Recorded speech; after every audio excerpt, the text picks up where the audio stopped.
अस्सलामुअलैकुम, welcome to my channel chemistry ईटा online. आज की इस वीडियो में हम लोग ऑर्गेनिक कंपाउंड के चैप्टर से लेक्चर नंबर 12 को स्टार्ट करने वाले हैं। और इन लेक्चर में हम लोगों ने बेटा बाकी उन एलिमेंट की डिटेक्शन करा देनी है जो पिछली वीडियो में हमारे साथ रह चुके थे। ठीक है, तो पिछली वीडियो में मैं आप लोगों को थोड़ा सा याद दिला दूं। उस वीडियो में हम लोगों ने लाइबिक मेथड को स्टडी करके रखा था, लेसाइन सोल्यूशन कैसे तैयार की जाता है उनकी स्टडी कर रखी थी। तीसरा ये था कि हम लोग नाइट्रोजन की डिटेक्शन कैसे कराएंगे अगर ये कार्बन के साथ जुड़ा हुआ तो आ गया तो, और अगर हम लोगों ने ये भी सीखा था कि सल्फर अगर कार्बन नाइट्रोजन के साथ इकट्ठा आ गया तो हमारे पास किस तरीके का कम्प्लेक्स कंपाउंड बनता है, हमें किस तरीके से पता चलेगा। आज की वीडियो में हम लोग क्या करेंगे बेटा, अब हमारे पास सल्फर आ गया, किसी ऑर्गेनिक कंपाउंड में सल्फर है, वो सोडियम के साथ मिला हो तो रसायन सोल्यूशन का कंपोजिशन क्या होगा बेटा, दैट इज सोडियम सल्फाइड। अब क्या करेंगे, तो सल्फर की डिटेक्शन के लिए हम लोग एक काम कर लेंगे। यहाँ पर हम लोगों ने लेड एसीटेट का एक सोल्यूशन तैयार करके रखा है। क्या करेंगे, इस लेड एसीटेट में हम लोगों ने सोडियम सल्फाइड को डाला, किसके प्रेजेंस में, एसिटिक एसिड के प्रेजेंस में। तो व्हाट विल हैपन बेटा, यहाँ देख तो एक सोडियम और हमारे पास एक एसीटेट, सोडियम पर +1 एसीटेट पर -1, तो क्या बन जाएगा, सोडियम एसीटेट। यहाँ 2 सोडियम है और 2 एसीटेट, तो क्या बन जाएगा, 2 mole of sodium acetate. Lead पर +2 चार्ज, सल्फर पर -2 चार्ज, तो क्या बन जाएगा, लेड सल्फाइड। जैसे लेड सल्फाइड हमारे पास तैयार हो जाता है तो लेड सल्फाइड एक ब्लैक कलर का एक प्रिसिपिटेट हो जाता है। तो ये इस बात की इंडिकेशन देगा कि इस कंपाउंड में, इस ऑर्गेनिक कंपाउंड में सल्फर पड़ा है, पर क्या है बेटा, वो बिल्कुल अकेला हमारे पास है, मतलब वो न किसी कार्बन के साथ जुड़ा है न नाइट्रोजन के साथ जुड़ा है। बात समझ गया बेटा। नेक्स्ट देखो, अगर हम हेलोजन के लिए डिटेक्शन करा देंगे तो हमारे पास 3 एलिमेंट की डिटेक्शन इससे हो सकती है, क्लोरीन की, ब्रोमीन की और आयोडीन की। क्लोरीन की इससे डिटेक्शन नहीं की जा सकती। अब देखो बेटा, हम लोग क्या करेंगे, अगर हमारे पास किसी ऑर्गेनिक कंपाउंड में क्लोरीन प्रेजेंट था और इस सोडियम के साथ वो मिलके जो कंपाउंड तैयार करेगा, मतलब जो लेसाइन सोल्यूशन वो तैयार कर चुका है, वो क्या है, वो सोडियम क्लोराइड का सोल्यूशन ही होगा। ठीक है, अब यहाँ पर हमने क्या कर दिया, सिल्वर नाइट्रेट के सोल्यूशन में हम लोगों ने थोड़ा लेसाइन सोल्यूशन को डाला, जिस ऑर्गेनिक कंपाउंड में क्लोरीन था, तो मिलके उन्होंने लेसाइन सोल्यूशन का जो कंपोजिशन तैयार किया, दैट इज NaCl। तो सिंपल सी बात है बेटा, देखो सोडियम नाइट्रेट के साथ मिल जाएगा तो सोडियम नाइट्रेट बन गया, और यहाँ पर हमारे पास क्या बन गया बेटा, सिल्वर रह गया और क्लोराइड रह गया, तो इन दोनों को कंबाइन करो तो सिल्वर क्लोराइड रह गया। सिल्वर क्लोराइड जो होता है बेटा, दिस आर वाइट कलर का एक प्रिसिपिटेट होता है, और हमारे पास कन्फर्मेटिव टेस्ट क्या होगा बेटा, हम इस सिल्वर क्लोराइड को एमोनियम हाइड्रोक्साइड में डिजोल्व कर लेंगे। अगर ये पूरा का पूरा डिजोल्व हो गया तो हम बोलेंगे हमारे पास ये सिल्वर क्लोराइड है। मतलब हेलोजन की जो कंपाउंड होते हैं उनमें से हम लोग को इस तरीके से कन्फर्मेटिव टेस्ट के बिहाफ पर हम लोग को पता चल जाता है। तो यहाँ पर AgCl एक वाइट कलर का प्रेसिपिटेट है और पूरा घुल जाता है अमोनियम हाइड्रोक्साइड में। दूसरी बात ये कि हमारे पास किसी ऑर्गेनिक कंपाउंड में Br हो, ब्रोमीन हो, तो उनका जो लेसाइन सोल्यूशन का जो कंपोजिशन होगा, दैट इज NaBr। अगर हम इसका सिल्वर नाइट्रेट के साथ ट्रीट कर दें तो हमारे पास क्या बन जाएगा, सोडियम नाइट्रेट, और सिल्वर ब्रोमीन के साथ तो सिल्वर ब्रोमाइड बन जाएगा। सिल्वर ब्रोमाइड जब भी हमारे पास एक प्रेसिपिटेट बन जाता है तो these are a pale yellow colour precipitate. और अगर हमारे पास जो कन्फर्मेटिव टेस्ट है, अगर हम इसको, इस AgBr को एमोनियम हाइड्रोक्साइड में डिजोल्व करेंगे तो ये कुछ हल हो जाएगा, कुछ रह जाएगा। इसका मतलब these are partial soluble in ammonium hydroxide. Next ये है बेटा, अगर हमारे पास किसी ऑर्गेनिक कंपाउंड में आयोडीन हो तो सोडियम एक्सट्रैक्ट के साथ वो जो कंपोजिशन तैयार कर चुका है, that is NaI, this is लेसाइन सोल्यूशन।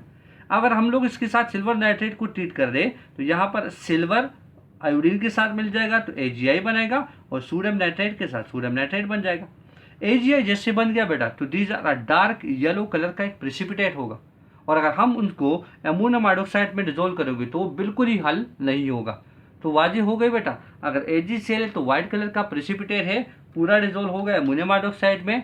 AgBr जो है पेल येलो कलर का है, वो कि आधा घुल जाता है, और हमारे पास सिल्वर आयोडाइड जो डार्क येलो कलर का प्रेसिपिटेट है, जो कि इसमें कम्प्लीटली डिजोल्व नहीं होता, मतलब वो 100% इंसॉल्युबल होता है इसमें। ठीक है, तो ये हमारे पास हो गया हेलोजन की कन्फर्मेटिव टेस्ट। अब ये हमारे पास एक ऐसा एलिमेंट रह गया जो कि ऑक्सीजन है, इसका हम डिटर्मिनेशन डायरेक्ट नहीं कर सकते, मतलब बाकी की टेस्टों की मदद से हम ये बात बोलेंगे कि इस कंपाउंड में ऑक्सीजन है कि नहीं है। देखो बेटा, सबसे पहला मेथड है लाइबिक मेथड। तो लाइबिक मेथड में हम लोगों ने ये बात सीख लिया कि कार्बन की जो डिटेक्शन कराती है, तो जो कार्बन डाइऑक्साइड बनता था, यहाँ पर कार्बन डाइऑक्साइड हमारे पास जैसे तैयार हो जाता है और वो लाइम वाटर से पास होकर वो मिल्की कलर सोल्यूशन बना देता है। तो कार्बन डाइऑक्साइड इस बात की इंडिकेशन देता है कि इसमें हमारे पास ऑक्सीजन भी है। तो देखो बेटा कार्बन डाइऑक्साइड में क्या है, ऑक्सीजन भी है।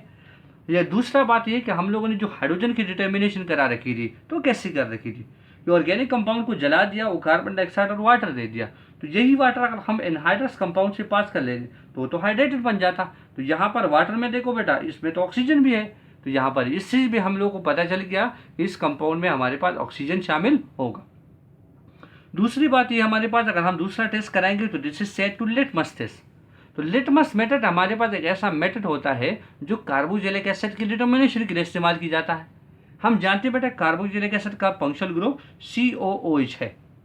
अब देखो बेटा लिटमस टेस्ट एक ऐसा टेस्ट होता है जिसमें क्या हम इसको ऐसे याद कर ले, अब रब रब, मतलब एसिड जो होगा वो ब्लू लिटमस पेपर को रेड में बदलाएगा और बेस जो होगा वो रेड लिटमस पेपर को ब्लू में बदला देगा। तो यहाँ पर हमारे पास जो एसिड है तो carboxylic acid is an acid, और एसिड क्या करेगा बेटा, वो ब्लू लिटमस पेपर को रेड में बदला देगा।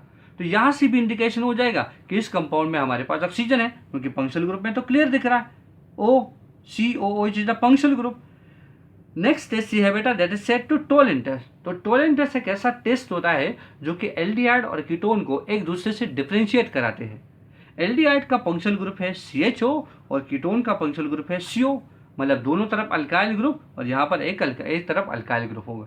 अब देखो बेटा एल्डिहाइड जो है वो पॉजिटिव टोलिन टेस्ट देता है और कीटोन जो होता है वो नेगेटिव टोलिन टेस्ट देता है, मतलब एल्डिहाइड देता है कीटोन नहीं देता। इसका डिटेल हम अगली चैप्टरों में इंशाल्लाह डिस्कस करेंगे। अगर पॉजिटिव दे दिया तो यहाँ से वाजिब हो गया कि कंपाउंड एल्डिहाइड है, तो एल्डिहाइड में तो ऑक्सीजन है, तो पता चल गया इनडायरेक्टली। और अगर मान ले ये नहीं दे दिया तो कंपाउंड कीटोन है, तो फिर भी तो इसमें ऑक्सीजन है। अब नेक्स्ट टेस्ट ये है बेटा कि इसको हम लोग कंबस्शन एनालिसिस की मदद से डिटरमाइन कराते हैं। कंबस्शन एनालिसिस एक ऐसा मेथड होता है कि ये हम उन एलिमेंट की डिटर्मिनेशन के लिए इस्तेमाल करते हैं जब कभी किसी ऑर्गेनिक कंपाउंड में कार्बन, हाइड्रोजन और ऑक्सीजन मौजूद हो। करने का तरीका क्या है बेटा, देखो इसका डिटेल आप लोग को आखिरी चैप्टर में मिलेगा, पर यहाँ पर सिर्फ इसका इंट्रोडक्शन है। कंबस्शन एनालिसिस जब हम कराएंगे तो हम लोग किसी भी ऑर्गेनिक कंपाउंड को लेंगे और उसको जला देंगे। जैसे ऑर्गेनिक कंपाउंड को हम जला देंगे तो कार्बन डाइऑक्साइड बनेगा और वाटर बनेगा। तो हम लोग कार्बन की परसेंटेज को निकालेंगे। तो निकालने का तरीका पुराना है, पर एक एक्स्ट्रा स्टेप हम लोगों ने ऐड करना है। क्या, देखो आप लोगों को ऑर्गेनिक कंपाउंड कुछ वजन दी गया होगा तो हम मास ऑफ ऑर्गेनिक कंपाउंड लिखवा देंगे। इसको तुम जलाओ, तो जलाने से जितना कार्बन डाइऑक्साइड बन गया उसका वजन लिख दो, तो mass of carbon dioxide upon mass of organic compound. Carbon का एटॉमिक मास क्या है बेटा 12, कार्बन की तादाद CO2 में क्या है 1, और कार्बन डाइऑक्साइड का मोलर मास है 44 मल्टीप्लाई 100। इससे कोई भी परसेंटेज हमारे पास आ जाएगा। हाइड्रोजन की डिटेक्शन कराएंगे बेटा तो हमारे पास किस फॉर्म में था, वाटर के रूप में था। तो क्या करेंगे, मास ऑफ वाटर, मतलब ऑर्गेनिक को कंपाउंड को जला के रखा तो वाटर कितना अमाउंट में बन गया, तो mass of water upon mass of organic compound. अब हाइड्रोजन का एटॉमिक मास है 1, इसकी तादाद 2 और मोलर मास वाटर का 18 मल्टीप्लाई 100। करेंगे क्या, ऑक्सीजन की परसेंटेज को जब निकालना है तो 100 से हम लोगों ने कार्बन और हाइड्रोजन दोनों की परसेंटेज को हम लोगों ने अलग कर देना है।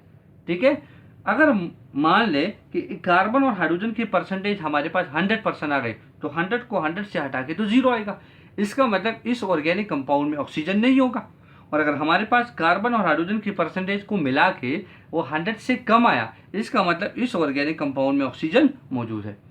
तो यही हमारे पास चाहिए कि ऑक्सीजन की डिटर्मिनेशन इनडायरेक्ट मेथड से होते हैं, जो कुछ मेथड मैंने आपके सामने लिखवा रखे हैं। और भी बहुत सारे मेथड है, पर इनको इंशाल्लाह हम अगले चैप्टरों में डिस्कस करेंगे। तो इस वीडियो में मतलब आज का जो हमारे पास ऑर्गेनिक कंपाउंड का जो चैप्टर था वो क्लोज हो गया। इंशाल्लाह अगली वीडियो में हम लोग नया चैप्टर शुरू करेंगे, दैट इज हाइड्रोकार्बन। तो उम्मीद है आप लोग को वीडियो अच्छी लगी होगी। Thank you for watching my video. अल्लाह हाफिज़।